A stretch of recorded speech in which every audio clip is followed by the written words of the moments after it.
realized one thing, that even with regard to making these videos, everything it has its own little destiny. As in, certain videos I want them to come out really nice and it doesn't, and then certain videos that seem random come out really good. So destiny.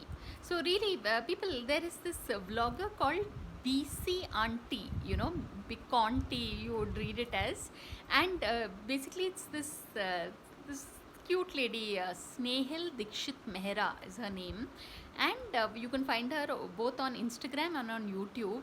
And she basically dresses up as this middle-aged Bihari lady who gives her views on movies, on current affairs and all. Or so it's very entertaining. And when you watch her videos, you realize that India as we know it is such a huge country, right? So it's not just about all the young and hip sort of, it's a different perspective you get when you watch her videos. And she'll remind you of school days, because she dresses up as a class teacher also and taking attendance and all. So try and check it out, people. It's that's what, she's very famous. So she's BC Aunty, and she's on Instagram and on YouTube.